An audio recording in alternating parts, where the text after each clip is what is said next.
लक्ष्मीबाई वाला पिछला दिन हुआ था। नहीं, समय ऊपर है भी अंतरराष्ट्रीय व्यापार। लक्ष्मीबाई में टिक लगा हुआ है, इसमें लिखवाया गया है।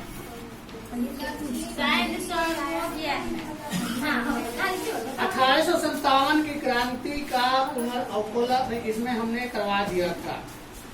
हमने तुम लोगों को इसमें वीर कुंवर सिंह का, लक्ष्मीबाई का युद्ध का कारण बता दिया था। अब चलो इस क्रांति के बारे में थोड़ा सा और जान लो। तुम लोग सुने हो कि अंग्रेजों से किस प्रकार ये लोग लड़ाई लड़े। मंगल पांडे का नाम कौन कौन सुना है? अभी जो मंगल पांडे हैं वो नहीं, अभी बहुत पहले 1857 की क्रांति में मंगल पांडे का नाम आया था। और 23 जनवरी 1857 को कोलकाता के पास दमदम में सेना ने खुले रूप से चर्बी वाले कारतूस का विरोध किया था। उस सेना में मंगल पांडे थे। कोलकाता ही अंग्रेजों का वास स्थान था, वहां रहा करता था, अपना सेना वहीं तैयार करता था। तो मंगल पांडे सेना में थे। उस समय इन लोगों को एकाएक दिमाग में आया कि हम हिंदू हैं और हमसे जो बंदूक चलवाया जाता है, उसका जो बट खिंचवाया जाता है पीछे में है हमको, उसमें एक चमड़ा का पार्ट होता है, भाग होता है, दांते पकड़ के उसी को खींचते हैं हम लोग। अब दांते पकड़ के खींचने का मतलब कि जानना पड़ेगा ना कि आखिरकार वो दांते पकड़ते हैं वो चमड़ा है क्या। तो पता चला इन लोगों को कि वह गाय की चर्बी का बना हुआ है। तो पता चला कि यह चर्बी का बना हुआ है, तो इन्होंने विरोध किया कि हम यह गन नहीं चलाएंगे, गन को चेंज कीजिए। तो चेंज करने वाला तो कोई ऑप्शन था नहीं। तो इन्होंने विरोध किया। अंग्रेजों ने इन्हें अनुशासनहीनता माना। बैरकपुर की प्लाटून को आदेश दिया कि वे नए कारतूस का प्रयोग करें। कारतूस का प्रयोग करने के लिए बोले कि नया कारतूस बनाया जाए जिसमें चर्बी हटा दिया जाए। जब यह सैनिक नहीं माने तो अपमानित किया गया। 29 मार्च 1857 को एक स्वाभिमानी खुद का अभिमान सैनिक मंगल पांडे ने अपने साथियों को विद्रोह हेतु ललकारा। अगर मान के चलो तुम लोग इतना हो, इसमें से कोई एक फूट डाले, किसी गलत बात को फैलाए, तो सबके सब गलत बात जल्दी समझ में आता है, सबके सब विरोध में आ जाएगा। कोई अगर एक गलत काम हो और उसका एक विरोध करेगा तो सब विरोध में आ जाएगा। जैसे कभी कभी स्कूल में मिड डे मील बनता है, कभी कीड़ा उड़ा मिल जाता है, तो एक बच्चा दिखा देता है, बस सारा बच्चा विरोध कर देता है, फेंक देता है। कहीं एक कोई कांड होता है तो सारा लोग रोड पे आ जाते हैं। उसी प्रकार इन्होंने सेना को ललकारा और बोला कि तुम लोग हिंदू हो के गाय के चर्बी को ऐसे खींचोगे, चर्बी वाला कारतूस को तुम लोग दांते लगाओगे। तो सब लोग जो है विरोध किया, सब लोग हथियार डाल दिया, बोला कि हम हथियार उठेंगे नहीं करेंगे। तो मंगल पांडे ने सर्जेंट मेजर ह्यूसेन को गोली से उड़ा दिया। विरोध में इनका भी विरोध लोग कर रहा था, तो मंगल पांडे का कि सर्जेंट को ही गोली से मार दिए। उसके बाद एडजुटेंट बाग एवं हडसन वहां अधिकारी के रूप में आया, जिन्हें मंगल पांडे ने अपना शिकार बनाने का प्रयास किया, मगर वे लोग बच गए और मंगल पांडे को गिरफ्तार कर लिया गया। कोर्ट मार्शल हुआ। कोर्ट मार्शल का मतलब होता है कि सेना का कुछ ऐसे अधिकारी वहां मौजूद रहेंगे जहां तुम्हें प्रेजेंट होना पड़ेगा। जैसे कोर्ट में जाते हो, जज के सामने तुमको खुद कहना पड़ता है। तुम पुलिस को जो बयान दिए हो, जज उस बयान को तब तक नहीं मानेगी जब तक उस बयान को हकीकत जज के सामने तुम अपने मुंह से नहीं कहोगे। पुलिस किसी को पकड़ती है तो क्या करती है, तुमसे गलत सही उगलवा लेती है, पूछेगी कुछ और लिख लेगी कुछ, ऐसा होता है। लेकिन वही व्यक्ति को जब 24 घंटे के अंदर जज के सामने प्रेजेंट करना होता है, तो 24 घंटे के अंदर अगर जज के सामने तुम जाते हो, जज तुमसे हकीकत पूछता है कि क्या हुआ, आपने से बताओ, सही सही बताना। जज पूछता है, अगर तुम जो सही सही बताते हो वह बात उससे मिलता है तो ठीक है, उसके अनुसार तुम्हें सजा दिया जाएगा। अन्यथा नहीं मिलता है तो पुलिस से शोकज किया जाएगा कि तुमने झूठा बयान दर्ज किया है। कभी कभी गवाह लोग भी जाके वहां अपना बात पलट देते हैं, हकीकत जो होता है वो हिल देते हैं। तो इन्हें गिरफ्तार करके कोर्ट मार्शल किया गया। कोर्ट मार्शल में इनका अधिकारी होता है, वहाँ अधिकारी जो बड़े अधिकारी होता है पूछता है कि आपको क्या दिक्कत है बताइए, उस कठिनाई में क्या किसकी गलती है। तो पूछा जाता है, बताया जाता है कि हाँ ये दिक्कत है। इतिहास में उनका नाम 8 अप्रैल 1857 को उनको जो है मृत्युदंड की सजा सुनाई गई और उस दिन उनको फांसी दिया गया। इतिहास में उनका नाम प्रथम शहीद के रूप में अंकित हुआ। 34वीं पलटन का वह सिपाही थे। यह पलटन अब तोड़ दिया गया, इसलिए कि उसमें जितने लोग थे सब लोग विरोध करने लगते, बाद में बोलते कि हम नहीं करेंगे तो हम नहीं करेंगे, इसलिए उस पलटन को ही तोड़ दिया गया। अब बता रहा है कि 31 मई को 1857 में पूरे देश में विद्रोह शुरू हो गया। विद्रोह इतना तेज हुआ कि मेरठ से, अपने आरा जिला से क्रांति का रूप धारण कर लिया। अब देश में अगर गलत लोग, जैसे मान के चलो अभी हमारे देश में जो सरकार है, वह सरकार से लोग तंग आ गया। 5 साल के लिए चुना, सरकार ने वादा किया हम लोगों को ऐसे करेंगे वैसे करेंगे, उसके बाद लोगों के बातों पे खरा नहीं उतरना, उनका नाकामयाबी हो गया। यानी लोगों ने जो वादा किए थे नहीं हुआ, महंगाई बढ़ गया, महंगाई को कंट्रोल नहीं कर पाए। पेट्रोल डीजल के दाम बढ़ेंगे तो महंगाई तो निश्चित ही बढ़ेंगे, क्योंकि माल जो भी सामान ढुलाई का खर्च लगता है सब उसी पर धर के आएगा। तो ये नहीं कंट्रोल हुआ, इसलिए महंगाई बढ़ गया। अब सब लोग इस सरकार का विरोध कर रहा है। सरकार का विरोध हर कोई, सब सरकार के लिए बराबर है। अगर हम सरकार का विरोध कर रहे हैं तो कभी उसका हमने सहयोग भी किया था, हमने सरकार बनाने के लिए एक वोट दिया था, लेकिन आज विरोध करने का कारण बन जाता है कि ना हमारे देश की शिक्षा व्यवस्था सही है, ना चिकित्सा व्यवस्था सही है, ना मतलब जो चाहिए जनता को जो चाहिए। अब एक आदमी पर्सनल कहे कि हमारे लिए पर्सनल एवं स्कूल खोल दीजिए, चाहे हॉस्पिटल खोल दीजिए, चाहे मेरे को पर्सनल इतना रुपए दे दीजिए, संभव है सरकार को? नहीं। अगर कोई व्यक्ति डिमांड करता है कि हमारे समाज के लिए ये चाहिए, तो सरकार को उसकी पूर्ति करनी पड़ेगी, क्योंकि सरकार अपने घर से पैसा नहीं देता है। जितने भी व्यक्ति हैं, अगर आदमी इतना नहीं होते तो सरकार को टैक्स कहां से मिलता? अगर जिस घर में 10 आदमी है, कमाने वाला 1 आदमी है, तो उसका खर्चा बहुत कठिनाई से चल पाता है। अगर 10 आदमी है तो 5 आदमी कमाने वाला है तो तनी अच्छा से खर्चा चल जाता है। तो अगर इतने देश में जनसंख्या ना होती तो सरकार को इतना टैक्स न आता तो सरकार लोगों का विकास का काम नहीं कर पाता। अभी जितना टैक्स आ रहा है वह टैक्स गलत रास्ते पे खर्च कर रहे हैं, इसलिए जो है विकास नहीं विनाश हो रहा है। हम चलते हैं अपनी क्रांति के बारे में। 31 मई 1857 को निश्चित की गई थी कि विद्रोह किया जाएगा और रैली निकाली जाएगी। आक्रोश रैली निकला, मेरठ में विद्रोह हुआ। 9 मई को मेरठ में चर्बी वाले कारतूस लेने से इनकार कर दिया गया। 85 सैनिक को हथकड़ी पहनाकर जेल भेज दिया गया। कुछ को पीटा गया, कुछ को इतना मारा गया कि घुट घुट कर मर गए।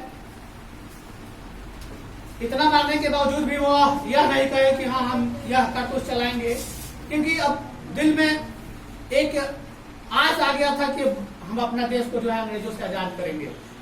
आज अंग्रेज लोग यहाँ जब आते हैं, कुछ दिन पहले की बात है, एक अंग्रेज व्यक्ति आया हुआ था अधिकारी, तो सबसे पहले अपने देश का नेता उसको घुमाने ले गया था जालियांवाला बाग। जालियांवाला बाग घुमाने ले गया था तो वो शर्मिंदगी महसूस कर रहे थे और उन्होंने खुद अपने मुंह से मीडिया से कहा कि हमें हमारे देश के लोगों को ऐसे नहीं करनी चाहिए थी। हमारे देश के सैनिक जैसे यहाँ के लोगों पर बर्बरता पूर्वक गोली चलाए वह गलत थी। जनरल डायर ने सभा के बीच जाकर गोली चलाया उस गार्डन में और इतने लोग मरे। खुद हम उस जालियांवाला बाग के अंदर गए हैं, अभी भी गोली का निशान है दीवार पर। इतने लोग उसमें, मान के चलो कि अभी रूम है, इसमें 25-30 आदमी है, तो यहाँ के गेट पर से गोली चलाने लगेगा तो सबको तो मरना पड़ जाएगा। तो उस बाग में एक कुआं था, वो अपने आप को बचाने के लिए कुआं में अधिक से अधिक लोग कूद गए। अब 10-20 आदमी रहता तो बच जाता, गोली ऊपर आना चाहिए ना जी। अब इतना आदमी कूद गया कि दबा के एक से एक मर गया और जितना वो गोली लगा था उस खून से पूरा कुआं लाल हो गया। तो इन लोगों ने 31 मई का इंतजार न करके 10 मई रविवार के दिन 5 बजे शाम को जेल में प्रवेश कर 85 साथियों को मुक्त करवाया था। यानी रैली, हंगामा, तोड़फोड़। अब जेल में मान के चलो अपने जिला के 10 नेता को पकड़ लिया जाए, बिना गलती का सरकार पकड़ ले तो जनता पूरा जिला का उखाड़ के जाएगा तो जेल उठा के लेके चल आएगा। एक आदमी एगो ईटा उखाड़ेगा तो कम है। तो यह हालांकि कानून तोड़ना नहीं चाहिए, तरीका भी सही है। ऐसा भी हो सकता था कि अनशन पर बैठ जाए, अपनी मांग मनवाने के लिए गांधी जी का यही का नाम था कि तोड़ फोड़ मार झगड़ा करके कुछ हासिल नहीं किया जा सकता है। आप चाहेंगे तो बिना गोली के, बिना कुछ बोले मांग सकते हैं। एक लिखित आवेदन दे दीजिए, आपका दीजिए कि हम इस तारीख से यहाँ अनशन पर बैठ रहे हैं। यह काम नहीं हुआ तो उस पर विचार करेगा लोग। अगर आप अधिक साथियों के साथ अनशन पर बैठ जाते हैं तो यह एक संविधान में अधिकार दिया गया है कि आपके कामों को किया जाए। यही कारण है कि लोग रोड जाम कर देते हैं, लेकिन रोड जाम करना इलीगल है, कानूनी तौर पे सही नहीं है। बनाया गया है कहीं चौक चौराहा पे जाके किसी जनता को तकलीफ ना हो। अगर तकलीफ हो जाएगा तो इसका मतलब है कि आप हिंसक रूप धारण कर लिए हैं। जनता को तकलीफ ना हो आपके अनशन से उस अधिकारी को तकलीफ हो जिसको ये करना है। तो ये मुक्त करवा लिए लोग 85 साथियों को। 11वीं पलटन की कर्नल फिनिश को गोली से उड़ा दिया गया। फिरंगियों को मेरठ पर क्रांतिकारियों का फिरंगी का मतलब अंग्रेज जहां रहते थे मेरठ, वहां यहाँ के लोगों का कब्जा हो गया। अब वहां से आगे बढ़ने के लिए ये लोग सोचे, शास्त्री नगर रक्षक जनरल बिलोवी को 8 अंग्रेजी साथियों के सहित मार दिया गया। मारधार की क्रांति उस समय 1857 में शुरू हो गई थी। उस समय सिर्फ अंग्रेजों को भगाना था। आज यहाँ अंग्रेजों से ज्यादा बर्बरता पूर्वक सरकार शासन करती है। अभी कुछ दिन पहले पटना में हुआ था, टीचर लोग बहाली को कराने के लिए बोले तो लाठीचार्ज हुआ, और लाठीचार्ज में एक डीएम एडीएम तिरंगा लिए हुए व्यक्तियों को इतना ने मारे कि वो बेहोश हो गया, जबकि वो तिरंगा से अपने आप को बचा रहा है। तिरंगा एक शान का प्रतीक है। यूक्रेनिया में लड़ाई चल रहा था तो अपना सरकार रिक्वेस्ट किया रूस से, यूक्रेन से कि हमारे लोगों को वहां से निकलने दीजिए। तो वो लोग एक रास्ता अपनाया कि हम कैसे पहचानेंगे कि यह आप ही का लोग है। तो इन्होंने बोला कि जिस गाड़ी से मेरा लोग जाएगा, मेरा आदमी जाएगा, उस गाड़ी पर मेरे देश का तिरंगा लगे रहेगा। पूरा दुनिया जान गया कि भारत एक ऐसा देश है जो रूस से कह के युद्ध विराम करा दिया, यानी कुछ समय के लिए रुकवा दिया। और भारतीय जिस गाड़ी से बस से जाया करते थे उस गाड़ी पर तिरंगा झंडा लगा हुआ था। उस गाड़ी पर कोई एक भी गोली गोला नहीं चला, न यूक्रेन चलाया न रूस चलाया, क्योंकि दोनों देशों से सहमति माना गया था। मान के चलो अपने देश के बच्चे वहां जाके डॉक्टर की पढ़ाई कर रहे हैं तो यूक्रेन भी चाहेगा कि सुरक्षित बच्चा निकल जाए, और दोस्त रूस है तो रूस भी चाहेगा कि भारत का आदमी वहां से सुरक्षित निकल जाए। तो जहां जहां से निकलने का डेट फिक्स किया गया वहां से बस निकला, उस पर झंडा लगा था, कोई गोली गोला नहीं चला। वो लोगों को सुरक्षित उसके आसपास के देश के जो बॉर्डर था वहां ले गया, वहां से उस देश में प्रवेश कराकर फ्लाइट से वहां से लाया गया, क्योंकि यूक्रेन में फ्लाइट उतरना मुश्किल था। रूस साथ दे दिया, यूक्रेन साथ दे दिया। एक थोड़ी सी छोटी सी बात देश को झकझोर के रख दिया पूरा दुनिया को। वह बात था कि उस बस में कुछ पाकिस्तानी बच्चे भी छुप के आए। पाकिस्तानी बच्चे यह नहीं जानने दिए कि हम पाकिस्तान के हैं। जब वहां से बच के आ गए तब बोले कि भारत का झंडा नहीं होता तो हम भी मारे जाते। ये भारतीय दोस्तों के साथ हमने गाड़ी यानी बस में सवार होकर अब भारत के झंडा के सहयोग से हम लोग वहां से निकल पाए। तो उस समय पूरा देश नाच करने लगा कि भारत का अगर रिश्ता रूस से अच्छा ना होता तो ये नहीं बच पाता। तो मान लो पड़ोसी देश पाकिस्तान है, चाइना है, बांग्लादेश है, नेपाल है, म्यांमार है। हम जानते हैं कि हर आदमी के पास कभी न कभी कठिनाई आती है, सब कोई हमेशा सुखी नहीं रहता है। सब पांचों उंगली तो बराबर नहीं है, कभी न कभी किसी को न किसी को कष्ट आएगी करेगी। ऐसा कोई है व्यक्ति जो कभी बीमार न पड़ा हो? बीमारी में कष्ट होना ही होना है, अपने से खुद से कुछ नहीं कर पाओगे। तो आसपास पड़ोस अगर भूखे मरता है तो देश को देखा नहीं जाता है। अभी तालिबान का कब्जा हुआ था अफगानिस्तान में, तो वहां के लोग भूखे मरने के कगार पर आ गए थे। तो अपने भारतवासी यानी भारत के नेता लोग वादा किए कि हम वहां के लोगों को पूर्ण रूप से गेहूं देंगे। वो भी भारत जिसको देता है ना, एक बात और याद रखना, भारत जिसको देता है ना कर्ज के रूप में नहीं देता है। अगर कर्ज के रूप में देता ना तो इतना कर्ज में नहीं डूबा होता। एक समय था कि भारत का 1 रुपया अब $5 और $4 के बराबर था। आज का समय है कि $1 80 रुपया के बराबर हो गया है। मतलब कि अमेरिका की $1 जो है भारत के 80 रुपया के बराबर है। भारत के 80 रुपया और $1 दोनों का पलड़ा बराबर है। एक समय था कि भारत का $1 $4 बराबर था। यानी कर्ज में दब गया है भारत। तो कर्ज में दब गया है, लेकिन कर्ज से निकलने की कोशिश करेगा, बात नहीं करोगे।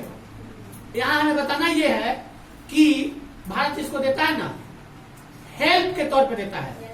अगर तुम कभी किसी को थोड़ा सा अनाज, मतलब भूखा है, किसी भूखे को खिला दोगे, तो जाओगे कभी मांगने कि हमने तुमको 10 रुपए का सामान खिलाया, तुम हमको 10 रुपया दो। तो ये हेल्प के तौर पर, क्योंकि यह बुद्ध का धरती है। बुद्ध किसी को हेल्प भी करना चाहते थे और सिखाया भी किसी को शांति का मार्ग, किसी को लड़ाई झगड़े का मार्ग सिखाया।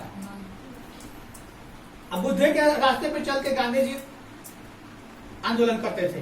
वो कहते थे कि कोई अगर एक थप्पड़ मारते तो दूसरी गाल भिड़ा दो कि एक थप्पड़ और मार लो। अब पता है एक थप्पड़ अगर कोई तुमको मार देता है तो उस समय वो अपने आप को महसूस करता है कि हम मार कर बहुत अच्छा किए। लेकिन जब तुम कहोगे कि लो इसमें भी मार लो, तो पता चलेगा ना कि वो इतना शर्मा जाएगा, उसको शर्म आ जाएगा कि कोई ऐसा आदमी है कि जब हमको एक थप्पड़ मारे तो फिर कह रहा है मारने के लिए, यानी हमको मूर्खे न समझ रहा है तो अपने कह रहा है मारने के लिए। अपने आप को मतलब शर्मिंदगी महसूस होगा। ऐसा होगा कि नहीं? तभी एक आदमी अगर एक थप्पड़ मार दो, वो आदमी कहे कि एक थप्पड़ और मार लो ना, तो उधर और शर्मा जाएगा। यानी अपने आप को नहीं मारा, वो समझो कि शर्मिंदगी के मारे नीचे आ जाएगा। तो ये रास्ता अपनाया गया था। इसलिए वहां के लोग भी कुछ धन्यवाद दिए कि हाँ भारत ना होता तो हमें कठिनाई होती। उसके लिए पाकिस्तान थोड़ा सा अरंगे आ गया, क्योंकि वहां गेहूं जाता तो पाकिस्तान के रास्ते जाता, क्योंकि वही रास्ता ही वो है। आना था दूसरे देश, तुर्की में ले जाकर तब देना पड़ता, तो वहां पनिया जहाज से जाता, फिर उतारने चढ़ाने का खर्चा बढ़ जाता। तो पाकिस्तान बोल क्या रहा है कि हम अपना ट्रक भेज रहे हैं, हमारे ट्रक पर लाद कर तब जाएगा। लेकिन दिक्कत हो गया, अगर पाकिस्तान का ट्रक जाएगा तो वहां के लोग क्या कहेगा कि पाकिस्तान से गेहूं आया है। तो भारत बोल रहा है कि नहीं, मेरे ट्रक से जाएगा, झंडा मेरा लगा रहेगा। तो बोल रहा है कि हम अपने ट्रक को जाने नहीं देंगे। तब फिर अफगानिस्तान से राय लिया गया, तो अफगानिस्तान बोला कि ठीक है, वो अपना ट्रक भेजा। अगर भारत का भी ट्रक जाता तो उधर से खाली आता, तो खर्चा से बराबर है। तो वो अपना ट्रक भेजा बाघा बॉर्डर पर, सारा ट्रक लोड हुआ, पाकिस्तान के रास्ते झंडा भारत का लगा था, जा रहा था। झंडा देखकर शर्मिंदगी महसूस कर रहा था। काश वह आदेश दे देता कि हाँ ठीक है ले जाइए, तो उसका भी वो शान बन जाता कि भारत को अपने रास्ते मैंने रास्ता दिया है जाने के लिए। एक समय था कि दोनों इतना करीबी थे, इतना अच्छे दोस्त थे कि प्रधानमंत्री ऊपर ऊपर कहीं जा रहे थे तो वहां के प्रधानमंत्री था नवाज शरीफ, उनकी बेटी की शायद जन्मदिन थी, तो उन्होंने फोन किया मोदी जी को कि क्या आप आ सकते हैं, मेरे बेटी का जन्मदिन है। वो ये नहीं सोचे कि ऊपर से क्रॉस कर रहे हैं, वो ये सोच रहे हैं कि दिल्ली में होंगे। तब मोदी जी सीधा पायलट को बोले कि चलो लाहौर में उतार दो। अब एकाएक बिना कोई सुरक्षा, बिना कोई सूचना, मीडिया को ना सूचना, ना वहां के फोर्स को सूचना, एयरपोर्ट पर वहां के प्रधानमंत्री पहुंच चुके थे। इनका जब फ्लाइट उतरा वहां आराम से गए, कोनो डर भय नहीं। हम कहीं गए थे एग्जाम देने, वहां हम न्यूज में देख रहे थे। ये एकाएक भारत की फ्लाइट जो है वहां उतर गई, एयरफोर्स वन उतरी और प्रधानमंत्री उनके बेटी के जन्मदिन में शामिल हुए। यही मोदी जी थे। अब सोचो, इतना गहरी दोस्ती थी कि बिना सुरक्षा के जा सकते थे। लेकिन कभी कभी कुछ कारणों से दोस्ती में खटाई आ जाता है, झगड़ा शुरू हो जाता है।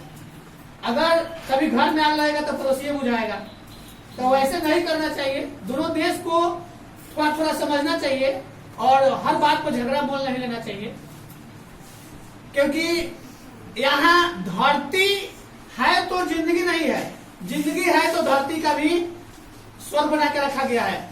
अगर जिस घर में आदमी है तब तो साफ सुथरा रह रहा है, तब ना उसको संवारा जा रहा है। अगर आदमी नहीं रहेगा तो संवारेगा कौन? दोनों पूरा दुनिया के आदमी अगर मर जाए तो धरती किस काम की? किसी काम की है? किसी की काम की है? आदमी है तब धरती की उपयोग है। अब कोई भी वस्तु का उपयोग करते हो तो वही संसाधन कहलाता है। संसाधन इसलिए कहलाता है कि तुम उपयोग करना जान गए हो। अगर मिलकर काम किया जाए तो बहुत आगे बढ़ सकता है। हम चलते हैं अब दिल्ली पर। मेरठ पर कब्जा कर दिल्ली चलो का नारा लगाया गया। पहले दिल्ली नहीं, पहले बंगाल का राजधानी, पहले बंगाल राजधानी था, आज दिल्ली है। दिल्ली बीच में होने के कारण बनाया गया, नहीं तो पश्चिम बंगाल कोलकाता में राजधानी थी। अंग्रेज लोग वहीं रहते थे और जो भी लड़ाई करता था वहीं जीतने की कोशिश करता था। 83 वर्षीय मुगल बादशाह बहादुर शाह जाफर को नेता बनाया गया था। 14वीं पलटन जो है उनको बनाई थी। उनके समय में विकास तो हुआ, लेकिन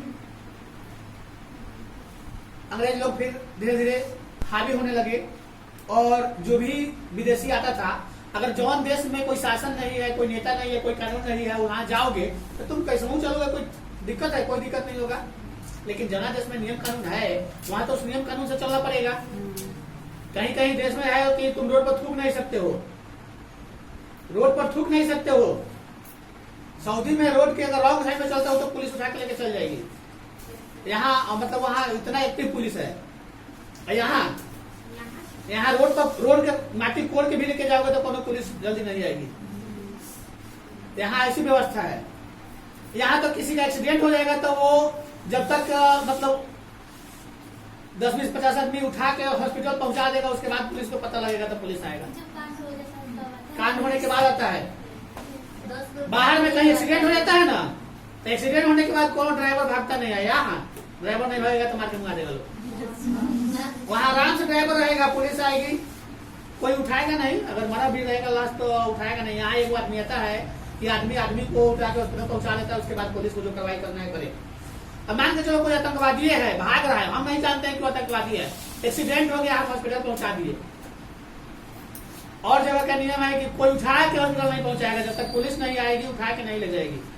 लेकिन हम लोग आदमीयता यानी आदमी के अंदर जीवन ज्ञान होना चाहिए, जीवन सहानुभूति होना चाहिए, उस सहानुभूति के कारण हम लोग पहुंचा देते हैं। उसके बाद पुलिस को जो कार्रवाई बनता है करे। अगर हमसे गलती हुई है तो उसी की सजा मिलेगा तो भुगतने के लिए तैयार है। तो ये हम लोग का 16 मई से 30 मई के बीच मैनपुरी, इटवा, नसीराबाद, अलीगढ़ इस सब में विद्रोह हुआ था। 31 मई को शाहजहांपुर, मुरादाबाद, बरेली, लखनऊ में विद्रोह हुआ। विद्रोह का मतलब क्या? तोड़ फोड़, रास्ता जा, यही ना। विद्रोह करता है लोग तो सबसे ज्यादा काठी को तोड़ता है, फोड़ता है लोग सरकारी संपत्ति को, लेकिन अपने संपत्ति को कोई नहीं तोड़ता है, क्योंकि जानता है लोग की मेहनत से कमाए हैं। लेकिन लोग एक बात भूल जाता है कि सरकारी संपत्ति सरकार की नहीं है, तोड़ने वाले की ही मेहनत की बनी हुई है। सरकार टैक्स हम ही लोगों से लेता है, उसी पैसे से सरकारी संपत्ति बनाता है। अगर हम लोग उसी को तोड़ते हैं, घर का टूटेगा तो बहुत दुख होगा, लेकिन सब मेहनत करके जो बनाया है वो टूटेगा तो लोगों को दुख नहीं होता है। अब बाद में सरकार जब टैक्स बढ़ा देता है तो लोगों को दुख होता है। तो ये तो गलत है कि लोग सरकारी संपत्ति, किसी भी संपत्ति को क्षति मत पहुंचाइए। रोड जाम किए ठीक है, सरकार से अपना बात मनवाए ठीक है, लेकिन उसमें भी किसी को दुख ना हो। अगर कोई पेशेंट हॉस्पिटल जाने वाला है, एम्बुलेंस जा रही है, एम्बुलेंस को रोक दोगे, शायद संजोग तुम उस विद्रोह दल का नेता हो, अब तुम्हारा ही किसी व्यक्ति का एम्बुलेंस जा रहा है, कैसा महसूस होगा? इसलिए विद्रोह के समय रास्ते को एम्बुलेंस के लिए छोड़ देना चाहिए। हॉस्पिटल में तो कहीं विद्रोह करना ही नहीं चाहिए, अनशन करना ही नहीं चाहिए।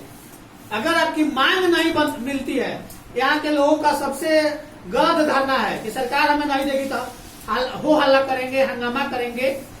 हम मानते हैं आप किसी जॉब में बहाल हो गए, आप कह रहे हैं कि सरकार हमको 50,000 महीना दे, सरकार कह रही है कि हम आपको 20,000 देंगे या 30,000 देंगे, तो आपको तो हक बनता है कि आप अगर 50,000 लाख टैलेंटी है तो आप रिजाइन मारिए, दूसरा पकड़िए। हंगामा करने की नीयत कौन सी? सरकार को इस पर कानून लाना चाहिए, इस पर नियम बनाना चाहिए। अगर जो दिया जा रहा है आपको उससे आपका पेट ना भरे तो आप रिजाइन मार के, आपके पास टैलेंट है तो दूसरा जॉब पकड़ लीजिए। क्योंकि हंगामा करना सबसे बड़का विरोध है, सबसे बड़का मतलब उसको मतलब इलीगल माना जाए और उसके ऊपर कार्रवाई किया जाए। इससे एक आदमी को नहीं, सारे लोगों को क्षति होती है। कभी कभी टीचर लोग 1 महीना तक हंगामा कर देता है, स्कूल ठप कर देता है, लोग हॉस्पिटल में डॉक्टर लोग हड़ताल कर देता है, लोग कि हमको ये नहीं मिलता, ये नहीं मिलता है। अगर हम मांगिए के लेंगे तो फिर हमारे अंदर टैलेंटी क्या है? हम खुद से करेंगे तो मिलना चाहिए, मांग के लेना टैलेंटी नहीं है। हम करेंगे तो उसको मजबूर होकर देना पड़ेगा। अगर मान के चलो तुम काम करना जानते हो तो तुम्हारा पैसा को रोक सकता है। अगर काम करना जानते ही नहीं हो, जो टीचर बहाल हुआ था, पता है, सबों को पता है, लगभग 6-7 में बहाल हुआ था अपने बिहार में टीचर। उन लोगों में बहुत लोग प्रिंसिपल भी आए। अभी सरकार बोला कि इसमें से हम वेतन बढ़ाकर वेतनमान प्रिंसिपल बनाएंगे। 13,000 लोग फॉर्म भरा। चाहिए था सरकार को 6,441 गो मतलब टीचर प्रिंसिपल बनाने के लिए। 13,000 लोग फॉर्म भरा, सब लोग परीक्षा दिया, 441 गो लोग पास हुआ। ये नहीं कहेगा लोग कि हमारे अंदर टैलेंट ही नहीं है। यह कहेगा लोग कि सरकार पेपर आउट करवा दिया, सरकार ने हार्ड क्वेश्चन दे दिया, सरकार ने ऐसा कर दिया। तो सरकार ने हार्ड क्वेश्चन दे दिया तो टैलेंट ही बनाई है। आप में टैलेंट ही नहीं है तो पद कुछ पढ़िए। तो ना जौन सा कुर्सी मिल जाए ना उससे एकदम फेविक्विक के जैसा चिपक जाता है। लोग छोड़ने का नाम नहीं लेता है। लोग एक बार कोई मुखिया बन जाए, दूसरा बार वो अपने मन से कहता है कि हम मुखिया से नहीं लड़ेंगे। एकदम चाहे जितना खर्चा हो जाए। आजकल तो मुखिया में इतना हो गया है कि 1 करोड़ तक रुपया खर्चा हो जा रहा है। हर आदमी को 1,000 देगा, एक तो सोचो कितना देगा। देखिए रहा है, सब होकबे किया है। एक बार कोनो पोस्ट पर आ जाए कोई तो नहीं चाहता है दूसरा बार कि हम छोड़े। सरकार को नियम बना देना चाहिए कि 1 से 2 बार, अमेरिका का नियम है कि 2 बार कोई राष्ट्रपति बन सकता है, दूसरा के बाद तीसरा बार उसको नहीं बनना पड़ेगा। बराक ओबामा लगातार 2 बार बना और तीसरा बार अभी उसको देखोगे तो कहीं जॉब करता है होटल में। सोचो राष्ट्रपति बना था, वो तो इतना नाराज रहता कि कोई कुछ खाता, अपने आके ऐसा ही करता है। लोग एक बार कुछ बन गया, लोग इतना ना चोरी करेगा, लोग इतना ना चोरी करेगा लोग कि सारे लगेगा कि मतलब जितना हमारा पोता पोती पर पोता पोती जितना हो सब बैठ के खाए। तो पता है वही क्या होता है, वही वंश सही नहीं होता है। क्योंकि समझ ले कि हमारा दादा परदादा तो अनाज के गए हैं, हम यही खा के जिंदगी बिताएंगे। वो कमाई नहीं करेगा, देचोर हो जाएगा, कच्चोर हो जाएगा। एक चिड़िया को पकड़ के पिंजरे में रख दो, 7-2 साल